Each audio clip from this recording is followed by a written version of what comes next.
আসসালামু আলাইকুম friends, welcome to E bike journey. তিন চাকার আরেকটি গাড়ি নিয়ে আপনাদের সামনে চলে এলাম। আমি ইমরান হোসেন। ফ্রেন্ডস, আজকের এই গাড়িটি কিন্তু কত দাম এবং গাড়ির নাম সবকিছু জানিয়ে দেবো। এই গাড়িটির নাম হচ্ছে আমাদের 07 মডেলের এক্সপ্লোর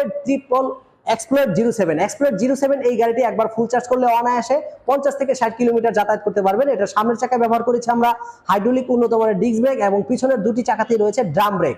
সামনে 12 ইঞ্চি চাকা এবং পিছনে 10 ইঞ্চি চাকা। ফ্রেন্ডস, এই চাকাগুলো টিউবলেস হওয়ার কারণে কোনো রকম তার কাটা ঢুকলেও হাওয়া যাবে না, পাংচার হবে না। এছাড়াও ব্যাটারি ক্যাপাসিটি 60 ভোল্ট 20 এম্পিয়ার এবং মোটর ক্যাপাসিটি শক্তিশালী 1000 ওয়াট ডিফারেন্সিয়াল মোটর। এই গাড়িটি স্পোর্টস বাইকের মতো দেখতে, লুকিংটা অনেকটা স্পোর্টস বাইকের মতো, তবে এটা কিন্তু স্কুটি। আর তিন চাকার এই গাড়িটি নিতে হলে অবশ্যই স্ক্রিনে দেওয়া নাম্বারে কল করুন। ঘরে বসে থেকে অর্ডার করলে আপনারা চাইলে ঘরে বসে থেকে রিসিভ করতে পারবেন, কারণ আমরা কুরিয়ারে সারা বাংলাদেশে কন্ডিশনের মাধ্যমে গাড়িগুলো পাঠিয়ে থাকি। তো এই গাড়ির বর্তমান মূল্য হচ্ছে মাত্র 1,25,000 টাকা। গাড়িটি নিতে হলে দ্রুত নক করুন স্ক্রিনে দেওয়া নাম্বারে। তো সবাই ভালো থাকবেন, সুস্থ থাকবেন, এই শুভ